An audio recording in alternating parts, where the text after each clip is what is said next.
why I love this podcast is because it's one thing to experience culture, but it's another thing to archive it. Everything is in divine order. There's no success without an L, first and foremost. Hey, this is Sophia Galate. I'm back for another round. You're listening to Ambiance Podcast. What up, everybody? Welcome back to Ambiance Podcast. This is episode 76. We got a familiar face to the right of me. She goes by the name of Sophia Galate. She's back for round 2 of Ambiance Podcast. If you haven't listened to the first one, very much recommend that you do that. But how you doing? I'm great. Thanks for having me again. I loved this first time. So I'm like, let's see how we feel a year later. Yeah, I know there's a lot to cover because this was kind of your first debut run as an artist. Yeah. And right around when we released that episode, you were releasing Sophia, which was your debut project. So how was that? Was that kind of received as you thought it was? How was that whole experience of the rollout? And just really, did it meet your expectations that you had for it?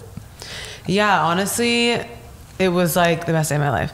I loved everything about the rollout, just even like from my release party to when it came out and kind of everything that flowed after it. I did a like brief like jazz show maybe like a month later, and then it kind of just kicked off my year of performing. But I think I mean it did really well, for especially because like it was pretty much self-released, self-promoted, and it being my first thing that I've ever put out, and it just felt so good. I was like I just need this album to come out before I die and I'll be fine. So yeah, and it's really interesting now because I've been like performing it a lot and traveling, and I'm like, I have to stop myself and be like, wow, this is crazy. But I'm like, this actually isn't crazy because it just feels right. Yeah. You know? And you put so much work into that to see it actually come to life. Talk about like the feelings that gave you to see it come to fruition. Yeah. I mean, I was like, so the 1-year anniversary of Sophia was on November 19th. So, you know, I was reminiscing and I was talking to my mom, and my mom was like, I just remember how annoying you were because you were so stressed out. And I'm like, that was my biggest learning lesson. I'm like, I overstressed about so many things. So yes, once it came out and everything, that's the thing, is like everything always, it worked out the way that it, even I wanted to release the project earlier in the year, and then the timing of everything was just beautiful and it was perfect. And I really just feel relieved. I think that's like my biggest message or learning lesson from celebrating a year of it. It's like, I used to suppress this feeling of wanting to be an artist because it's a hard thing to do. Mm-hmm. And now I just feel like free. Yeah, as you should. Do you think it was received like you thought it would be received? Did you have expectations like going into it, or were you kind of releasing it and just trying to gauge how the audience would receive it based off of it just being your first debut album? Well, it's interesting because definitely, I mean, of course, people like all over the world have reached out to me, and like that is something that's a really cool phenomenon to experience. The thing is, I released this project being in love with the music. I was like, I've made the music that is my favorite type of music. So I think going into that, just really being proud of your work and like trusting that and having this.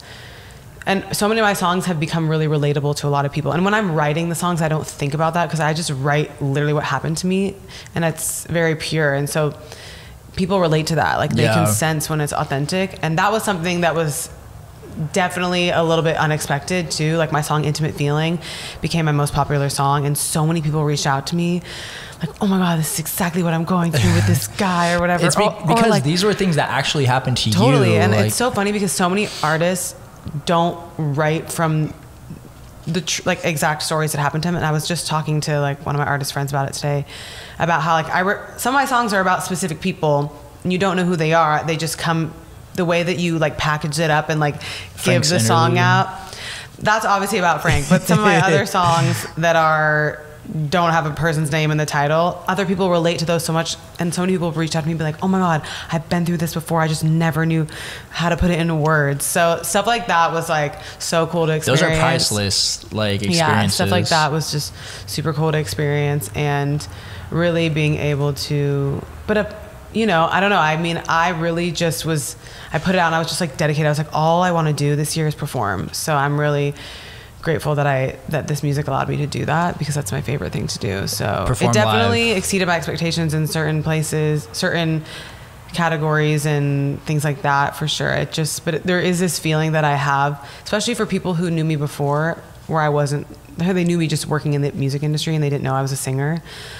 They're like, people are still like, oh my God, we can't believe you just like became an artist. And I'm like, no, like I do this. I'm like, really I've do had this this shit. feeling since I was young. So part of me doesn't feel like, oh my God, it's so wild and crazy. Cause it's like, I've really always been this person. I just was not allowing her to You finally be showed the active. world Yeah. that you're this person. Yeah.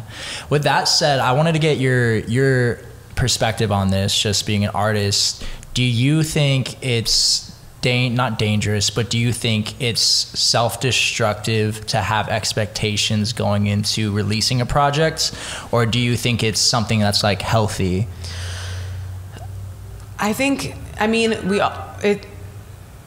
there's a difference between, there's a small discrepancy between your goals and then also what your expectations are. I think and I experience this in different ways, because now it was my first project, so I had nothing to compare it to. Yeah. So it was like, okay, now I have those expectations and nerves about releasing new stuff, because I'm like, wow, my first project did so well, and for it being, very independent, very brand new artist. So I have certain nerves about expectations. But for this, it's definitely can be harmful, because I even have expectations about like when I post a video on Instagram, I'm like, wow, this should have more views. And it's a really sickening feeling, or even all that type of social media stuff. But I think what I'm grateful for, and I felt this way when I released Body as well, is that I at the end of the day loved what I created. And I was just I think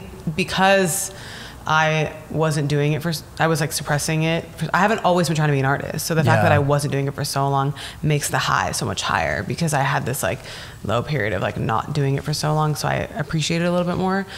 But it's hard not to have expectations. But sometimes sometimes I've had like when I have no expectations is when like the best things have happened out of it. So depends. Obviously you want to have goals for like what you want to achieve with things, but but in terms of like numbers and things like that, I think it's, especially when you're such an independent artist, it's like, how do you know? Yeah, you're kind of held to like the algorithm. Yeah. And in some senses like that. And that makes sense. Like what you said about things happening without expectations, it makes it that much sweeter when something does well. Like, cause you come into it with any type of... I had so many moments like that with my live shows this year. Like my show, I did a show in New York, and it was like obviously my first headline show in New York, and I'm a brand new artist. It's kind of bold to do a headline show in New York City 6 months after you put your first EP out. And that show was like, cause like I did LA and Chicago, and LA and Chicago are home to me. So like I knew that people were gonna like buy tickets and sell it out. I mean, both those shows still exceeded my expectations as well. But like New York, I was like, oh my God, what am I doing? Like I have friends there, and I knew I had some diehard fans, but I was like, so like, I don't want to perform to nobody. Like I was really like nervous that not that many people were going to show up. And then I hired the musicians that I hired for my band in New York, like kept falling through and canceling. I had to like rehire so many musicians. I literally had a conversation with like my friends or my mom or something about wanting to cancel the show, because I was so stressed out with this New York show. So I had zero expectations for the show. And then New York ended up being my favorite show this year, really? because the musicians that I ended up hiring were phenomenal, like New York jazz musicians. They were just the best.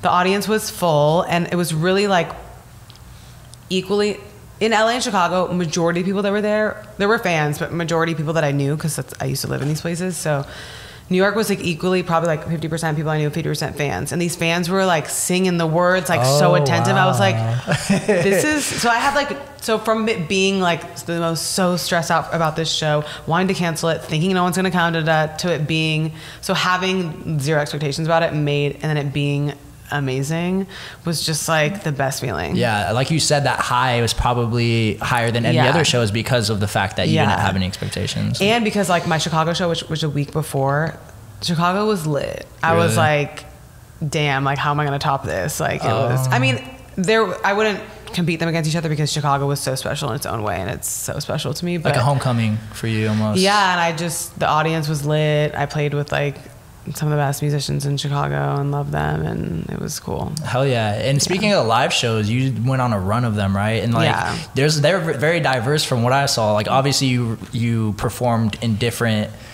states across the country, but you also like performed at weddings.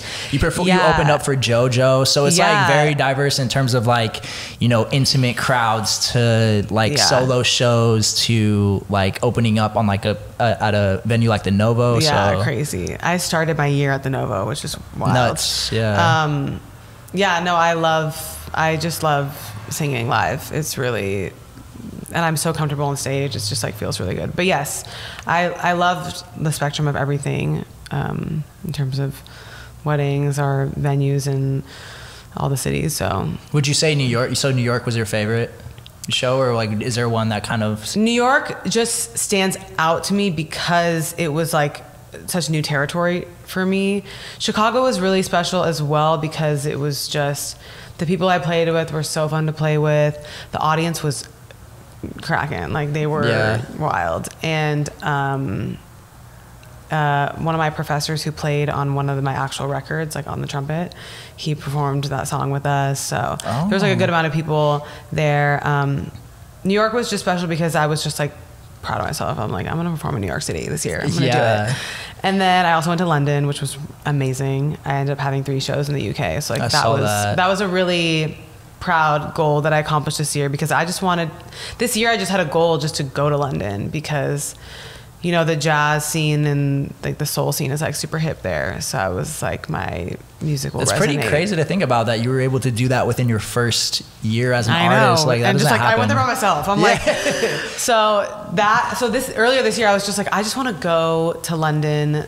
I wasn't even like, I'm going to perform. I was like, I just want to go to London and like explore the music scene there.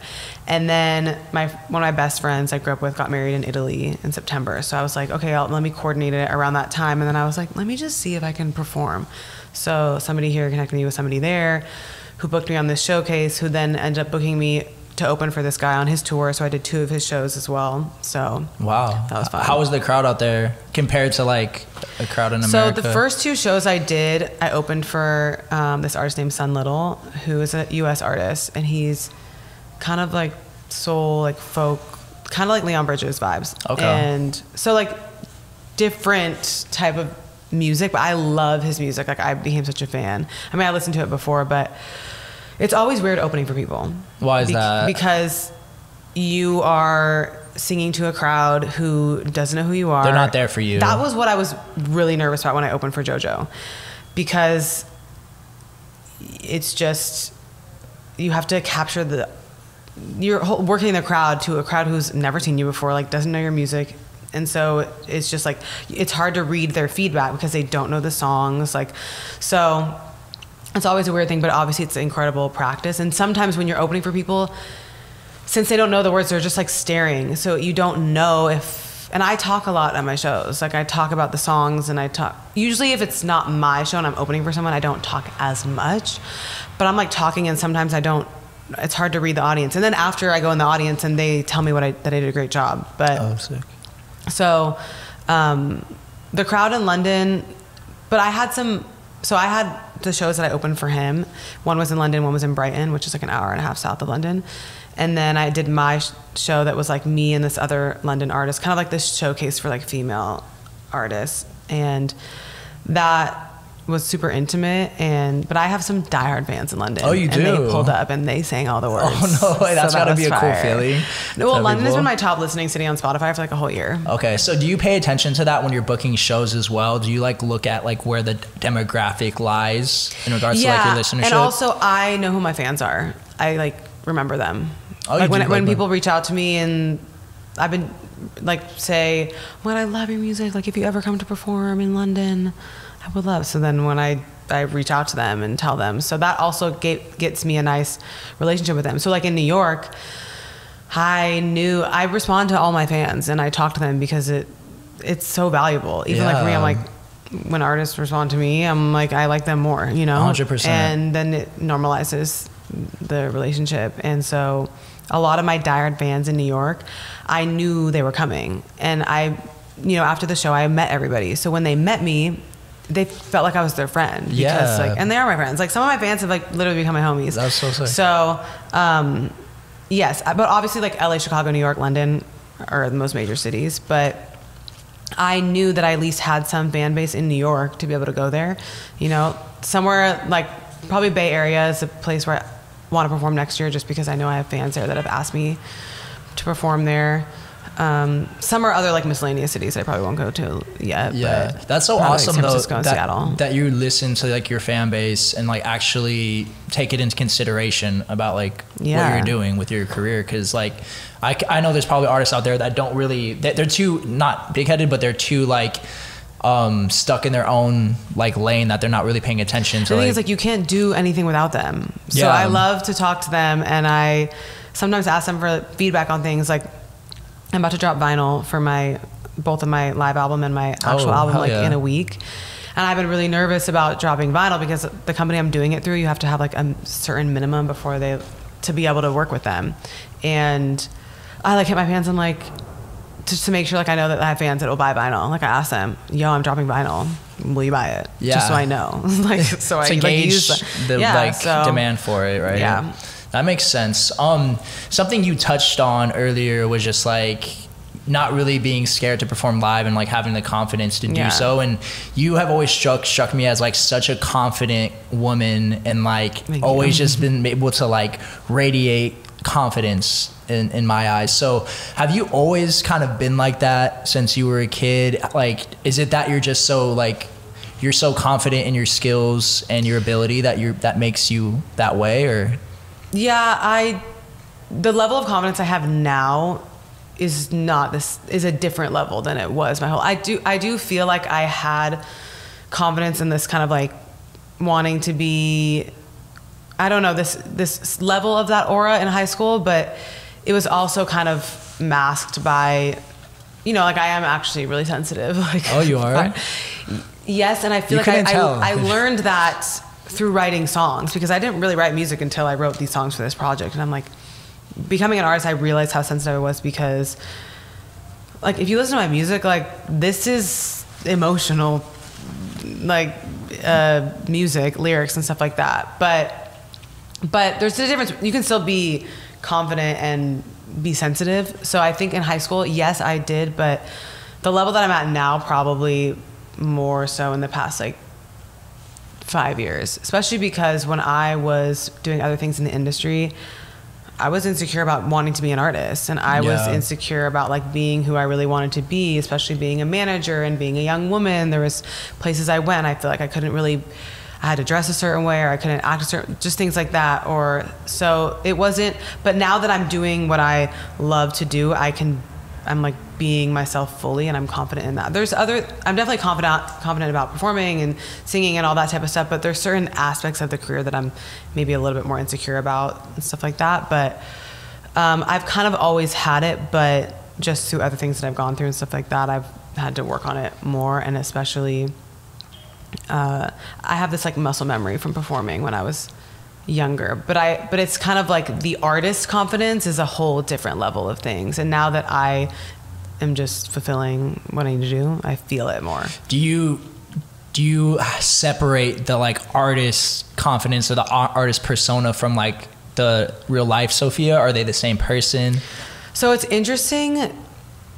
That's an interesting question, because I've thought about if do you separate like your regular life from artist life? And it's hard, because when you're and I've just learned this because I just started being an artist a couple years ago, like, the artist brain is all you think about.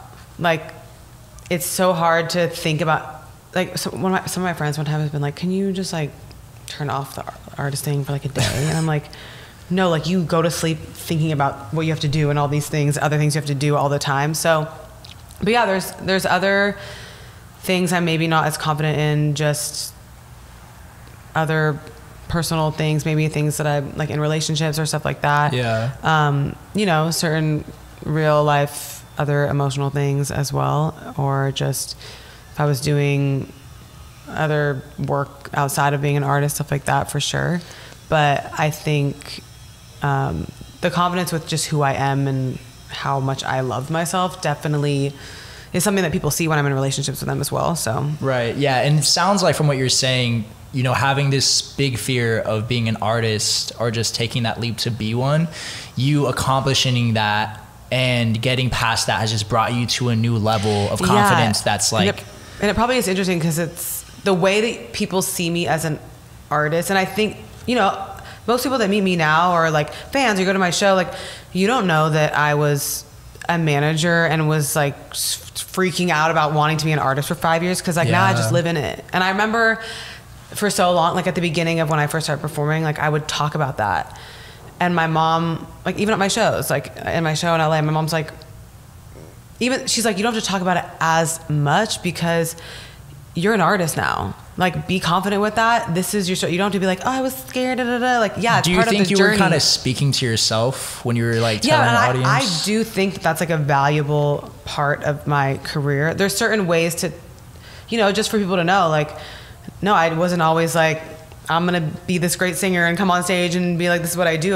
No, I had to really work myself up to get to that. But there is something about being like not holding on to that story forever and being like, no, like this is what I do. Yeah. You know? But like, years ago, I didn't feel like that way. You know, you evolved basically into a new person, grew into like basically a new form of yourself, basically. Yeah. No, that makes sense. And I think there's something to be said about like working through your insecurities, right? Because it sounds like you're not just going up on stage and doing your thing. Like you actually do, like rehearse your live performances. Yeah. And so what's interesting is because people when they see me perform, they're like, wow, you have such amazing stage presence and you talk to the audience and it's like super entertaining. Because that's what I love about shows. It's like if I go to see an artist who I know is talented. I went to see Terrace Martin the other day. Fire. And it was at this intimate space, and you go to that and you know that Terrace Martin's music is going to be amazing, but the way that he was talking was like, he was like my homie. Like he was just so gracious towards everybody that was performing with him, everybody that was working there, the artists that were coming up, and I just loved the way that he spoke. I was like, wow, I just love him even more. But so I feel, like I said earlier, I was like, I have this like muscle memory from when I performed in high school, and I had a lot of confidence performing when I performed in high school. I didn't talk on stage in high school because it was like I would go up at my choir concert and like do my solo song. Yeah. But my release party, I performed, and that was like my first time performing in this like era, and I really got to, it was all people that I loved and like knew me, and I really got to talk about the songs and acknowledge all the things for the first time. That show like activated, even I was like surprised with like how great it was. I was like, wow, I'd be like killing it on stage talking. And like, and everybody was so into it. Hell yeah. And everyone was so excited for me. So I think that was a nice like first intimate, you know, performance where I realized like, okay, like this sets me apart, is like having this performance aspect. There's obviously things I still need to be better at, some stuff that's kind of more like improvisational talking, like I obviously acknowledge the band many times during the show, but sometimes artists, if the band has a little improv, just certain things like that, or when my shows get bigger, having other elements and stuff like that I'll, you know, need to work on. But I do rehearse in the mirror. Like I have my microphone stand, I put my heels on and I go through the songs and I talk a little bit about what I think I'm gonna say, because it's so funny. My first show in LA, I planned out what I was gonna say like 3 months in advance. Yes, like 3 months in advance. And then now I don't even. And then since I've had all these shows, I'm like, now I don't even. I know what I've made it much more concise, like a sentence about what the song is about, so that it's relatable, and then you sing the song. Yeah. Or. So it's like now I don't even really, I know how to talk, so it's like I know a little bit about what I'm gonna say because I know what the songs are about, but you kind of just vibe it out and you vibe off the audience. So that's what's cool about like having performed all year. I'm like, and then I just did my last show in LA a couple weeks ago, and people, my friends there who were at my show in the beginning of the year, they noticed like, wow, like da da da da. I'm like, I've been traveling and practicing all year. And that's how you build the confidence, I think, Yeah. too. Like, you don't just like start with it, you work through it. It's kind of like Yeah. practice. Like, you Yeah. don't just start. I remember when I first started doing podcasts or doing this, like, I was so nervous to like actually worry about like how it went. But Yeah. after doing it over and over and over and over Yeah, again, and it's you kind of just like, conversation. it's Yeah. kind of like habit at that point, right? Isn't that a cool feeling? It's to a just great do feeling. it and you feel fine. Yeah, it's an amazing feeling Yeah. that to like not have to really worry about it, because you spend so much time worrying about like whether or not something's going to go right when you don't have that confidence Yeah. built up. And it sounds like, confidence, I feel like you can take from so many different pockets. Like, you can get it from feedback from people telling you did a great job, like, which has happened to you. Yeah. You get it through self-talk, like through talking yourself up. You also get it through preparation. And for me, like, that's one of the biggest things. And it seems like you're very, very well prepared with whether it's your shows or your music. You have your hands in so many different areas of what you do. I feel like that also is a big testament to like why you feel confident, right? Yeah. There's certain areas that even of music that I'm not as confident in. Even like when you were asking me about collaborating with other people, I'm like, I actually really love to write songs by myself. And just because I have and that I used to be really insecure about that too, but everyone's process is their process. Like, you hear, like, I used to be like, oh my God, artists are just like going to sessions and like writing 2 songs a day. I get kind of like nervous in those situations because I wrote all my songs.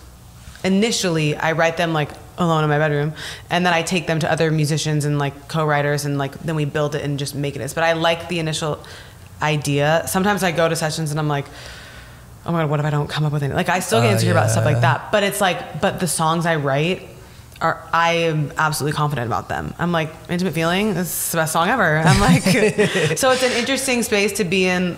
Like, well, if you listen to my songs and if I tell you that I wrote them and I started on the piano and wrote them, you're like, oh wow. And then, but then I tell people like, I don't like love going to sessions that often because I like to have some work. But like when I go to sessions, like I'll have, like when I went today, okay, well yesterday I wrote a chord progression on the piano and wrote a little melody of a hook so that when I go to the session, I at least am like have something I'm working off of. Yeah. Which a lot of people do. That's like very normal. Some people do just come up with stuff from scratch, but so it's interesting to recognize those areas, because it's like, yes, I really am confident with my voice and how I perform and like my music, and then to recognize some of the areas where you gotta work on. Yeah. And to me, like, despite all of this that we're talking about, like, you're just so talented, like genuinely talented. And to me, it's like, it wouldn't surprise me if like in a year you were as big as like Snow Allegra, just because of like your voice and just literally like how talented and how hard you work at it. So to me, like, despite all that, I'm exhausted. yeah.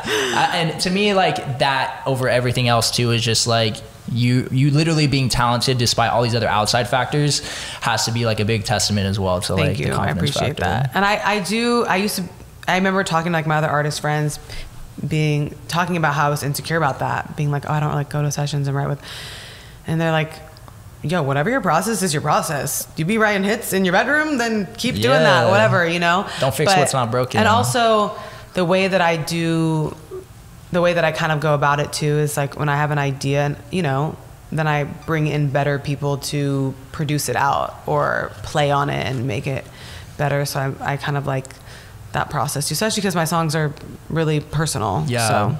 And for music that you're either currently working on or going to work on moving forward, where's the inspiration going to come from for your future music? Is it going to be like, have you been experiencing things in this past year that you're working on? Or yeah, so actually my next single I actually wrote last year, like last summer, but it wasn't the same vibe as Sophia. So it's interesting. I have started writing a few ideas of things that will be, you know, part of my next. I have some ideas that kind of just been working on this year, and a lot of them are just raw songs that need to be built out and added more things on, or some are just like a chorus or a hook. It's interesting because it's kind of just organic. Okay. I have like notes in my phone about subject matters that I want to talk about, but sometimes this happened to me the other day. sometimes when you have subject matters that you want to talk about, and then you go to write a song about it, it's like when it's overly forced, it's kind of hard. Yeah. Especially because I'm like really specific about the situation. I want it to be real.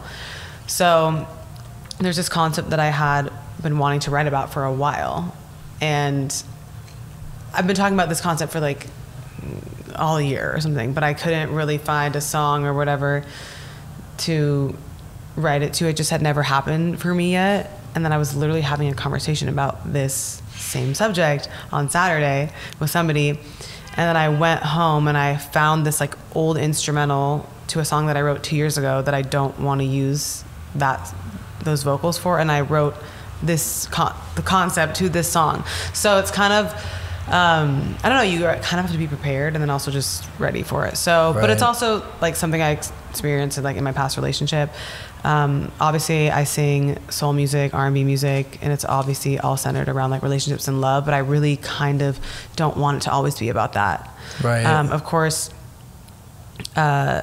most of my songs in my last project are about that, but also Body is really about me. That's true. And my relationship with myself. And I do have a song that I'm writing that's really kind of a sad song. It's also about me, and it's kind of just more like mental health related. So I think that's kind of cool. Okay. That it's not just like talking about some dude I used to sleep with or something. Do you have to go through shit to like get inspiration? You know what I mean? For writing, what is your process in terms of that? Yeah, I mean, it's easy for me. And I was like having this conversation with 2 people today, because I was telling somebody how, like my songs are about specific people. Yeah. And they're like, wow, that's really cool if you can like package that up and make sure and deliver that, and that person not even really maybe knowing. Because a lot of people just write stuff and it's made up. But it's easier for me to write from my experience, because then I have specific things to say, and it's way more fun. Then my friends like know who I'm talking about, and then when they in the audience, they be like, like my song "Intimate Feeling." The person who it's about like doesn't even know it's about him. I don't even know if he like knows it exists. But some of my close friends know that, and like me and my one homie, he's just like, every time I hear the song I just laugh, and I'm like, I love that we have that. Yeah, it's like an inside joke fun. almost. Yeah, basically. Exactly. I love it, and I feel like everybody takes from different areas of their life for like inspiration, but I've just heard so many times that like you have to go through these things in life to like actually like, and I think it makes it more relatable. Like if you think about Jasmine Sullivan, her album Hotels, and she's so, what I love about her is that she's just so blunt and like honest, and I'm like, this woman is singing about my life. It's so, and it's like very heavily about sex and all these things that, not the way that sex and relationships are typically sung about or written about. Mm-hmm. And everything she said, I'm like, it's just so, obviously she's an incredible singer, the music's amazing, but it's literally so relatable. And a lot of people who like lyrics like things to be relatable. Some people listen to songs and don't pay attention to lyrics. Absolutely. But, I think especially for my fans too, I've just realized my most popular songs are because they relate to them. Especially like the devoted ones that are really paying attention to like what you're saying. Yeah. And the thing is, it's like, it's so awesome to see the like reception of that album, because there wasn't like a huge amount of tracks. Like there was, it's an EP. Sometimes people say, like, sometimes we refer to it as an album, like, I don't know, but it is technically an EP. Yeah, and like the fact that it was an EP and there wasn't like a huge amount of tracks on there, I feel like it's kind of giving the audience a taste of like what's to come moving forward, right? So do you have aspirations to drop an album next, and when would that? No, I definitely am going to do an EP again, especially because I want to, when I do an album, it's going to be a whole thing. Really? I don't know. And I just want to make sure I have like the best visibility for the album. And I want, like, I imagine a whole, like, I'm just like, I'm picturing the documentary of it that's going to be filmed when on I write Netflix, it. Yeah. I would love to see that. So I think, just for like the level I'm at, for sure, like kind of like the same size project. But the thing is, I have no idea, I mean, I do have an idea, but I also don't. That's what's kind of interesting about it is like, whereas that's kind of how Sophia came about. before I ever even wrote a song, I was like, I know that I want my first project to be Sophia spelled with an F, but I didn't have any songs. But I just knew that I wanted that, but I didn't know what it would look like. I didn't know what the cover art was going to be. I didn't know what the branding was. Like Sahara obviously helped me with a lot of that. And I didn't know what the songs were. So it's kind of cool that they all came together and it became super cohesive. So yeah. But it's different now because I have so many, now that I've put music out and I have so much more access to producers and musicians, it's like, okay, which way do I want to go about it though? Like I just released a live album and that is my favorite thing ever. Yeah, it's dope. I checked it out. And I'm like, damn, should I just do my whole next project live? Ooh. Because this sounds amazing. But my next song isn't like that. It's more production. So I'm kind of figuring out. I can do both, but. Yeah. How long do you, as like coming from an artist perspective, how long do you let like this EP breathe? You know what I mean? Before like introducing a new track, like is there a certain like method to this? There is, but I think it's like different for every person. I mean, my next single that's hopefully coming out in February, I wanted to put that song out this year. Like I was like, it would be fire if I released that song, because I've been performing that song at all my shows. Oh, you have?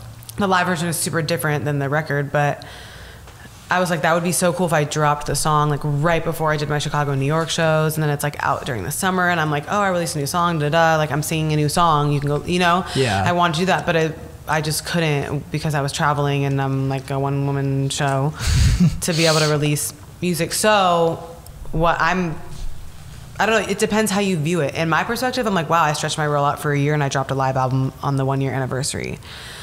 But then I'm like, well, I wonder if I had put new music out earlier this year, if I would have had bigger of a following now, or just like things like that. You never know. But in my mind, I don't want to view it like that. So it's obviously the longer you stretch out a project, the better. Mm-hmm. So for me, having put out an acoustic version of it earlier this year, putting out a remix, putting out a couple like live performance videos, and then dropping a live album, I'm like all on the same music. Like you're getting the most out of that. That's pretty amazing to be able to do. Absolutely. And honestly, I just did that really for myself because as like a musician, singer, I love every version of the song. Like the acoustic version is different than the studio version, and the live versions are like whole new songs.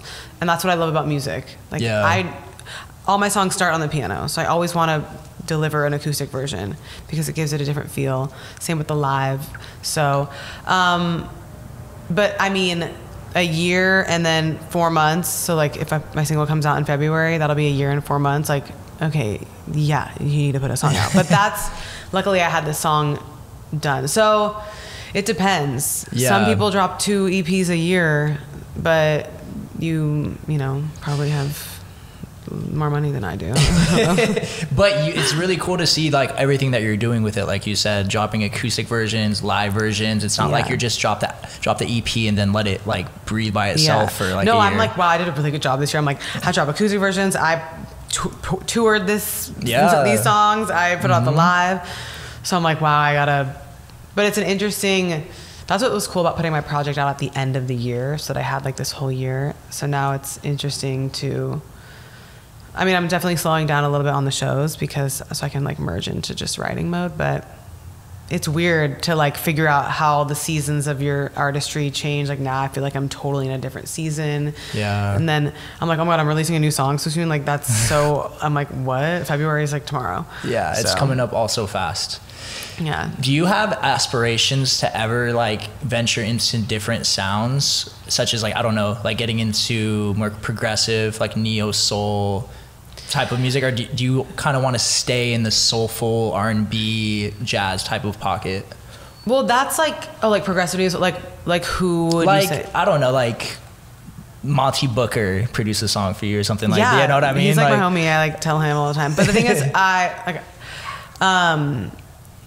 for sure, there's something that I really, and I think about that all the time. Like I should write a pop song at some point, you know? Yeah. Because like I love Ariana Grande pop music, you know?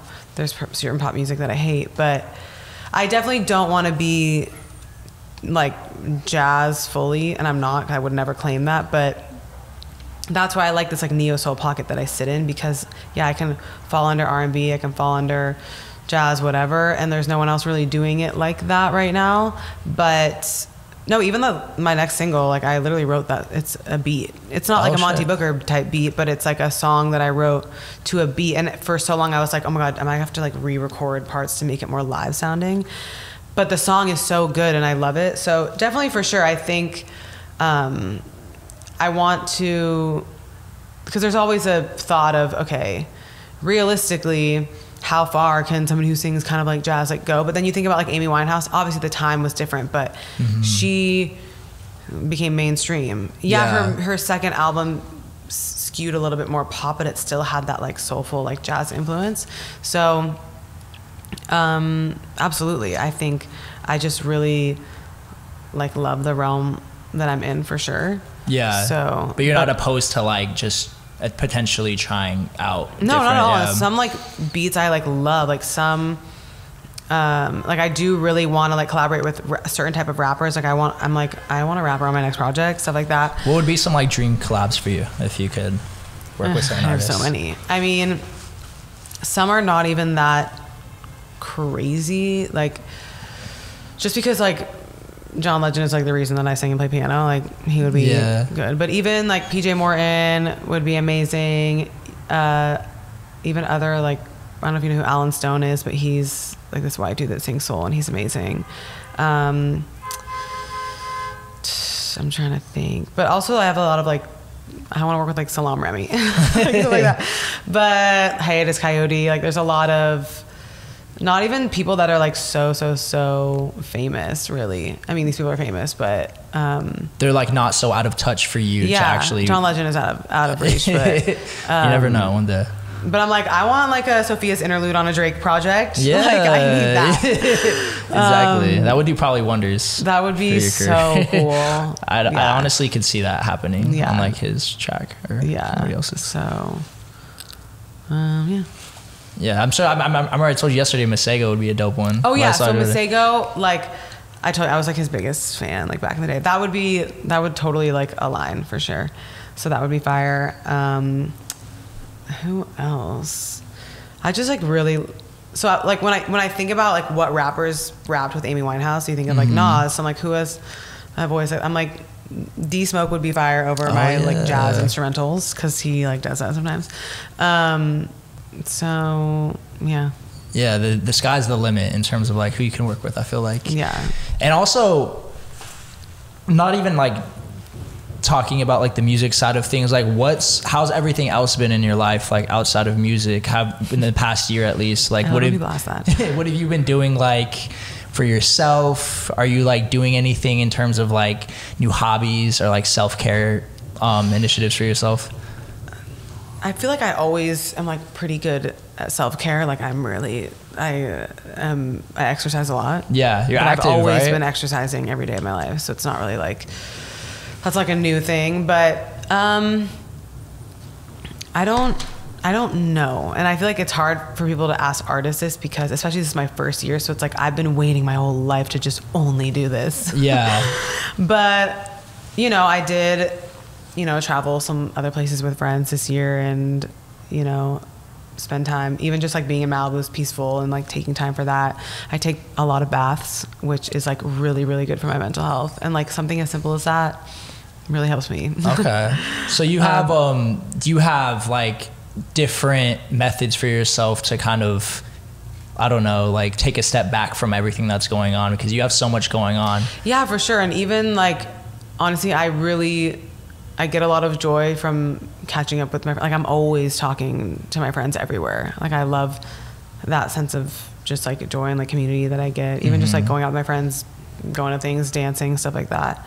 But yeah, and like my family's here, so I always have access to that. Yeah, and the reason why I ask is because you talked earlier about how just like the lifestyle you live now is just kind of like part of you, and it's kind of hard to separate that from, I don't know, what you might have going on personally. So I just wanted to know if like you think it's important to still make time for other things in life, and do you like, what does that look like for you if you like quantify that at all? Yeah, it's hard for me to say like what my hobbies are because like singing is my hobby and also working out is my other hobby, and like I do both of those things every day. Yeah. And like that's fulfilling to me. I'm like, yes, like I do go to dance classes sometimes, like a girl who I met actually through my music because she was choreographing dances to my music. So she does that sometimes. Shout out to Tiffany. But stuff like that is really fun. It's just like kind of all women that go, and it's just good, like just to feel your body and move that way. So, but yeah, I feel like I definitely allow myself to rest now. And like my mom is super helpful because she's always like, that's what I love about my mom. Like she's always like, she knows that I like drive myself crazy. Sometimes she's like, if you want to sleep in, you must need rest. So just do that, you know? Or like, she just tells me to relax all the time. So that's nice. Do you go to therapy? Not currently, no. Not but currently. I have done a lot of therapy before. You have? Yeah. Okay. I actually like, even like when I was younger, but also I went, so like at the beginning of last year, before I like got my project together, I was in like a depression. Like, because I don't know if I talked about this last time, but yeah, but it literally was triggered by me feeling like I had no way of like finishing this project, writing songs to be the artist that I wanted to be. And it kind of just like spiraled into this, like literally my Chicago song is like the reason that started this depression. But I think it probably lasted like 4 months. Wow. And I was living at my old apartment at the time, and like I would wake up every day like freaking out, like panicking that I was like, had no inspiration, nobody could help me, like nobody that was like I just felt really stuck.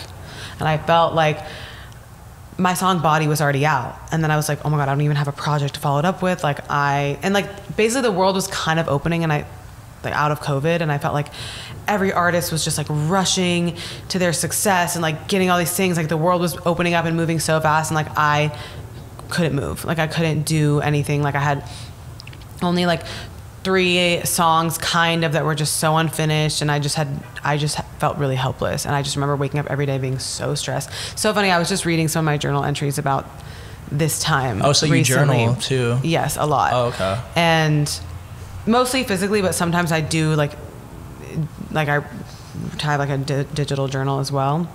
And I remember recently, and like during this time I was like kind of like really just down on myself every day. And then I started going to therapy she was just like, you need to like be positive, like change your mindset on a lot of these perspectives. Cause a lot of it wasn't like, it was really just that I felt like I couldn't do what I wanted to do. Like and so I read this journal entry literally the other day that was from April 1st last year. And it's so funny because this happened at the beginning of the year, and then I put out my project at the end of the year, and like people don't even know. I'm like, I was going through it at the beginning of this year. Yeah, I had no idea. And I wrote this journal entry on April 1st. Basically, remember the song I just mentioned about mental health? That you're writing? I actually wrote that song during this time. And the song I didn't write the song because I wanted to put it out. I was just like literally like crying every day, honestly. And I went to the piano and I just like wrote this song that is like a song. It's like a letter to myself, how I would like speak better, like validate my feelings, and like kind of like encourage myself to like feel better. And I would just play this song every few days, just on the piano, just like sing the chorus that I wrote to myself. And I never even thought, I still don't even know like if it's something that I'll put out, but I recently was listening to it recently, and I'm like, damn, this is like beautiful. I was like, the song is beautiful. And if I really finish writing it, like it could be this like dope emotional ballad. And so I was looking back at my old journals during that time to like find inspiration to write lyrics to finish this song. And this journal entry I had from April 1st last year was like the most like profound journal entry that I've ever wrote. Like I literally like I literally just laid out perfectly like exactly how I was feeling. Like my mornings are rough. This is what happens to me during the day. However, this is why this is happening. I know that this is what's meant to happen to me right now because this and this and this is gonna happen. Like it was so like introspective and like profound, just the way that I said what I was going through, and then how I deciphered why I was going through it and how it related to like being an artist and all these things. And at the time a lot of the reason I felt stuck is because I just like didn't have music, or I felt like I couldn't write anything, or I had no inspiration. And then literally 2 days later, I wrote Intimate Feeling. And then 3 days after that, I wrote Love Me. Wow. And I like didn't even realize that until I found this journal entry from April 1st. Cause I remember I started writing Intimate Feeling like April 3rd or April 4th. Cause I have like old voice memos of like that. And I'm like, It's kind of like you vomited your thoughts onto and that like something. and I was like doing that for like 4 months, and also and then once I wrote Love Me an Intimate Feeling, it started to make me feel better because I was like, wow, I can do this. However, I did kind of like manifest this person that started collaborating with me who just for that period of time. So stuff like that is really cool. But the reason I'm telling you this is because, yes, you asked me if I go to therapy, and I was going to therapy during that time. So kind of like when it was necessary for me, I like felt like I needed help. So I did during that time. But yeah, and that makes perfect sense. Like there's times in your life where you're not going through like a lot in terms of like needing therapy, and there's times when you like are, and it's kind of like, something. Also, I do value people who just maybe aren't going through anything, but they do just go to therapy just to be consistent. And I want to have that one day for sure. I will say that's something I started doing this year. I went to therapy for the first time this summer, and like it's been a consistent thing since. Oh my god, like it's literally changed my life. Like it just being able saves lives. Like it saved my life. Yeah, before, you don't realize it until you actually go and just like start talking. And it's not as easy because I feel like sometimes when somebody talks about getting so much out of therapy, it's just like, and at least in my perspective, like I want to just share that with everybody so they can have that journey. But sometimes it's not as easy as just like finding a therapist and like having a successful story. Like for me personally, I had to go through like 3 therapists until I found the one that actually worked for me. And I used to think like, is therapy just not for me? Like maybe other people are getting good things out of it, and maybe I'm just like not meant for therapy. But it's not as easy as just. And you sometimes need different therapists for different things that you're going through. You know, like the woman who I was seeing during that time, I don't think it would benefit me right now because like what I needed her for was because of what I was going through at the time. And so it's like I would probably want someone different for like how I feel now or something. Absolutely. Yeah. I remember it's funny because like I had this stigma in my mind thinking that like I needed a male therapist because a male therapist would understand what I'm going through and like would understand my mindset on things. And it's the complete opposite. Like I started seeing a woman therapist and she just has this like motherly instinct. Like she gets stuff out of me, and it's like a completely different experience with her. And I just think how it's funny how like you go into it with one ideology and it just comes out like completely different. Yeah, I feel like I need. Am I allowed to swear? 100%. Yeah, say whatever. Like I need a therapist who's gonna be a bitch because like I need some like tough ass because I'm like that's how I am. So I'm like I can't have no like soft person. Oh, like I need somebody who's gonna like yell at me. Really? Like, yeah. That works for you? Yeah. Okay. Yeah. The last one wasn't really like, she kind of was like that, but I'm just saying in general, if I was gonna have like general therapy, I'm like, no, I don't need the motherly instinct woman maybe that you have, but I'm like, I need someone who's gonna like call me out on my shit, and like I just need that. Okay. Yeah. Would you say in relationships it's the same thing for you? Do you need somebody who's gonna like kind of, or do you like my mom does can do that for me. No, because I don't know. I don't know if I've like maybe in like a like compassionate way. Because the thing is, I would be more sensitive in those situations. Whereas like if it's therapy, I know that I'm going there to work on something and grow in that way. But I feel like if it's somebody that like I'm in love with, and like if they're doing it in a way that's critical, I would be like sensitive to it. But also like I don't know. Sometimes in relationships, I've experienced the men that I'm dating are more sensitive than I am. So it really like depends on the person and how I feel about them. But I do like rely on my mom for a lot of those things. Okay. Like she will call me out, but she'll also like come for me if I'm like overly, because she knows like I like give myself so much anxiety. She'll always like counter that. She probably knows you better than anybody as well. Yeah, like, she and knows she's how like to deal with you. Like she's like, she's like, stop having anxiety. You've already done this before. You know it's gonna be fine. I'm like, you're right. She's always, mom always knows. I know, it's so lit. What's your love language, as you think? Like, how do you like to receive love from like your physical touch? Physical touch, affection. And it's so interesting because, like, I feel like it's obviously specific with like your partner. I'm like, I don't want like random. I mean, I guess I do like when my friends give me hugs and stuff like that too. But that I would also say, sometimes I feel like it's words of affirmation as well. Okay.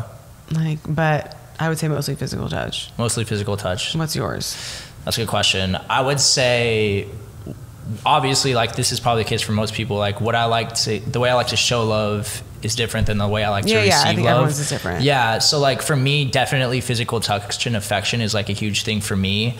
I think words of affirmation is definitely a big thing for me. And there's one other one, I forget. What are the 5? It's like words affirmation. Quality time. Quality time. That's it. That's the one that like is really big for me. Like receiving gifts, like doesn't really do much for me at all.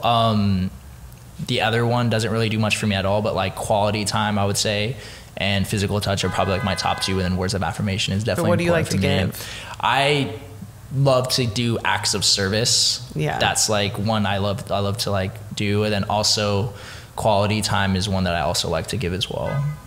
Yeah, I'm trying to think what I like to give. I'm like, I don't know. You don't know? Like sometimes I'm like, when I think about like previously, I'm like, maybe acts of service, which I feel like people would not think that I would, but like, I'm like, I don't, but obviously there's levels to that. It's like something can be like a small act of service. I don't know. I feel like maybe it varies with the person. I think it does, because it's interesting because like they say, I don't know but like I think it's known that you should like love the person in what their love language is. So if they love to receive, right, like if you know you don't what I mean? like to receive gifts, but your partner wants to give you gifts, what do you do? Exactly. You accept them. Exactly. Like, but also, should you change how you like give acts of love based off of what that other person likes to receive, rather than just like, oh, for me, I love doing acts of service, but maybe my partner doesn't like receiving acts of service. Like, shouldn't you just love them in the way that they like to be loved, or is that changing who you are? Well, that's how I feel about this whole like love language thing too, because it's like, also there's only 5 of them or something, but it's like there could be some other thing you like to do, you know? And also it depends. Like when I think of like the person that I'm dating now, or compared to the person I was dating before, like they're such different people. Like maybe the person I was dating before like needed acts of service, and this person now doesn't need that from me, so I don't care to do it, you know? Absolutely. Yeah. I feel like it's important to talk about this because all your songs are love songs, so we need to know this side of Sophia. It's so funny, and you know how like going back to how I was saying I was like sensitive, and it's like something that I learned about myself, even though like if you ask my mom, she'd probably be like, no, you've always been sensitive. But like publicly, like no. But I always like, I used to suppress my emotions a lot, and it's like always been hard for me to like express my feelings, and which is so interesting because going back to the girl that I was talking about who teaches dance, she was like introducing me to somebody, and somebody like mentioned like emotions and feelings, and her name's Tiffany. She's like, oh, if anybody knows about feelings and emotions, it's Sophia. And I'm like, what does that mean? That's so interesting that that's how you perceive me based off of my music. And that was like such a weird thing. I'm like, okay, I am like emotional. I just like, because even if you listen to my songs like Hey Baby, it's like a sad ballad, and then I'm like, I just like don't fully allow myself always to be that way in other aspects of my life. So it is interesting for me but that's why I'm like deep down in my core, I'm like, I'm sensitive and emotional if I be writing songs like this. Yeah, you know? you have to be if this is the type of music. Yeah, but that a lot of my out. songs are also like bold, confident, like woman, this man ain't shit type of situation. Yeah. So it's not always. But then you have songs like Love Me that are asking me to, or for I want to be desired in this way, I want to be loved in this way, and then you have Hey Baby that's like a sad song about heartbreak or whatever. So yeah, and I'm sure as you experience more things in your life, like there's gonna be different sides of you that are gonna come out in the music as well, right? Yeah, I look forward to, because you know, like there's so much music written now that's about toxic relationships, and women like thrive off of relating to those songs, and like I do as well. And even like my song Intimate Feeling is a little bit toxic, you know? I'm like, baby, I don't like you, I just like things you do. And I'm like, wow, I look forward to the day that I just write like a beautiful love song that's positive about love. Like I do. It won't be as exciting though. People, I feel like but like think about like back in the day, like Al Green, like Whitney Houston, like those real like love songs from then are like so, like Anita Baker, I'm like, those songs are exciting, they make you feel good. Obviously it's a different context now, but I'm like, I want a song to like evoke that feeling. Maybe when you find the like right person, that's going to come out of you. Exactly. Yeah, it makes sense. Yeah. Going back to the career aspects of your music, I noticed that like you're getting more active across different channels, right? Like you have TikTok and you're very active on TikTok. Obviously with my TikTok, I am like a whole different person.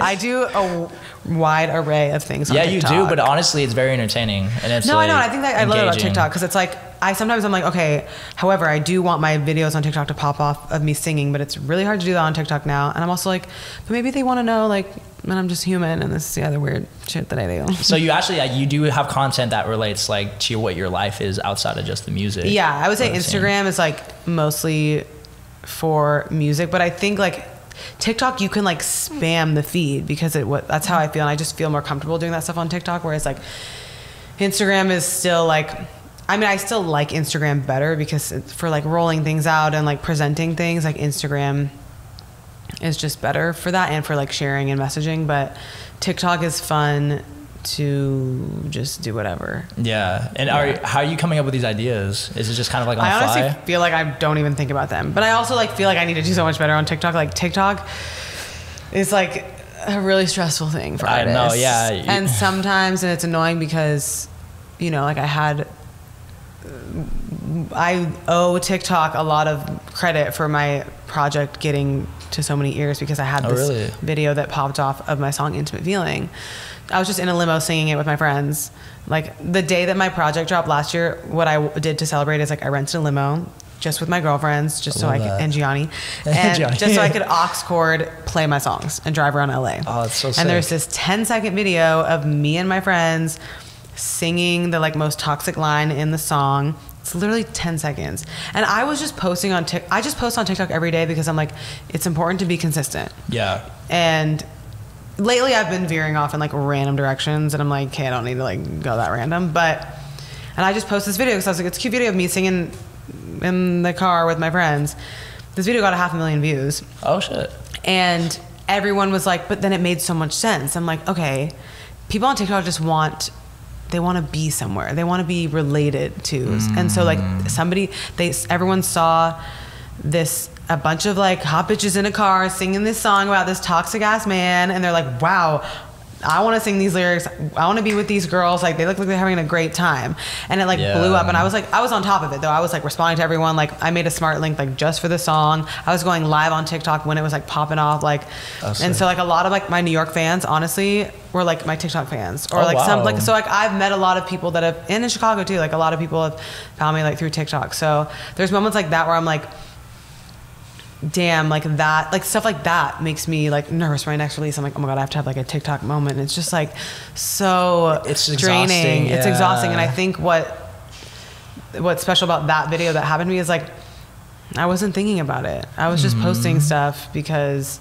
And you did that for yourself. Like you rented that limo to play your songs with your girlfriends for a moment for you, not for like necessarily social. You got some good shit out of it, but it's like. Yeah, and it's like when you try to like, that's what's so hard too. It's oversaturated. When you try to create moments, it's like people see through that. You know, like I got pulled over the other day and I told the story about it on TikTok because it was like kind of funny and like that video was 20,000 views. What was the story? Can you just share it?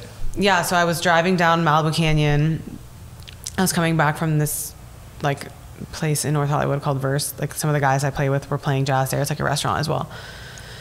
And it was 11:30 p.m. on a Tuesday, the week of Thanksgiving, and I hate driving, and I'm not a good driver, and I'm a scared driver, so I drive slow. And also I was going down Malibu Canyon at 11:30 p.m. It was dark, and the speed limit changes from it's like 40 and 45 while you're going down Malibu Canyon.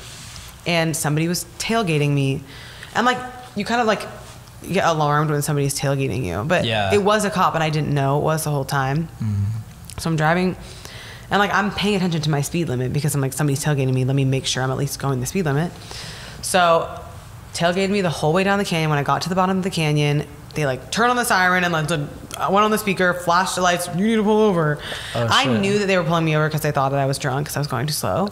So they pull me over. 2 cops come up. The guy on the driver's side, he's like, do you know that you're going way under the speed limit? And I'm like, I was going 40 and it was 40. And he's like, you were going 35. And I'm like, okay. Even if you were going 35, it's not crazy. So I wasn't going 20. Yeah, like, what? It's 35 not even so, crazy. And he's like, okay, well, it's a holiday week. It's late. You were driving kind of close to the line. Like, we just think, you know, when people are driving slow, they've been drinking. Like, have you been drinking? And I was like, no, I never drink. I'm always sober. As I told you earlier. It's true. Yeah, you don't drink. And he's like, okay, I'm still going to like do the test to make sure that you can follow my so finger. he actually tested you. And I watched it and I did it perfectly. And he's like, wow, you're doing a great job. And I'm like, yeah, I know, I'm sober. Sober. But he's like, okay, can I take your license? I gave him my license. And then the other guy on the other side was like making conversation with me. And he's like, oh, like, where are you coming from? And I was like, oh, this like jazz bar in North Hollywood, like some musicians that I work with were playing. He's like, oh, are you a musician? And I'm like, yeah, I'm a singer. He's like, are you famous? Oh my gosh. I was like, I was in Malibu, so I'm like, this is what they do to everybody. And I was like, yeah, I'm really famous. And he's like, wait, really? How many followers do you have? What's your name? Wow, he said that? And I'm like, Sophia Galate, you can go listen to my songs. And he's like, oh, I'm sorry. Like, we pull people over all the time and we just like don't realize that they're famous. Oh my gosh. And I'm like, I'm driving in Malibu. Of course I'm famous. And then I told that story on TikTok and that shit got 20,000 views. And people were like, can I get the 3 minutes of my life back? I'm like, you didn't have to listen. Yeah. But like, that's just, honestly, that was just like a weird situation. But like stuff like that, like, and then I sing on TikTok and it gets like 200 views. Yeah. It's honestly, you're at like the mercy of an algorithm that like nobody really knows. For sure. And I think I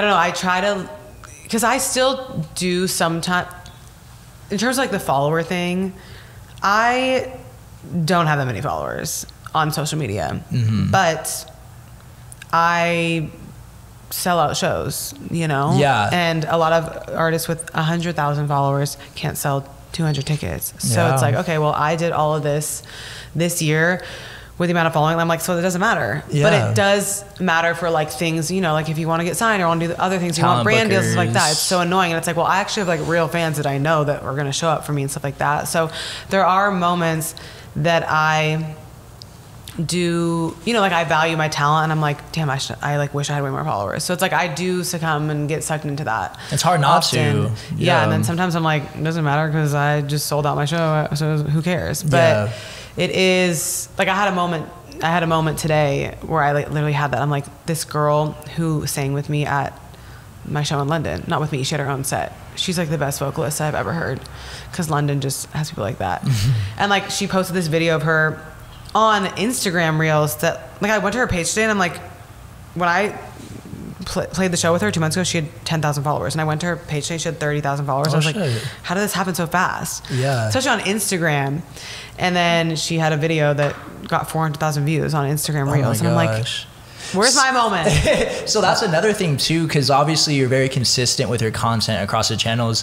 Like, there's something probably to be said about like, if you keep on being consistent with this like plan that you have, like who's to say one of these pieces won't pop off? And I need to just like relax about it because I do like, it's so frustrating, but every artist relates to this feeling. Absolutely. Like, you know, and the thing is at the end of the time we can be stressed that we have to do TikTok, but also I'm like, TikTok helped my song. So it's like, I'm grateful for it. And I'm actually kind of grateful that there is a platform that people feel comfortable enough to just be weird on. Like I post weird random things, you know. But and also if you're a fan, it kind of lets you into your personal life. Like you get to see a different side of you. Like everybody loves that. For sure. It's just why I'm happy that you're doing this podcast, because I feel like we're able to talk about things like outside of just the music. We're able to see like a different side of you outside of just like what people would think as Sophia. Because as you mentioned, like some fans like don't know exactly like, you know, the process behind making a lot of the songs that you make. So thank you so much for like sharing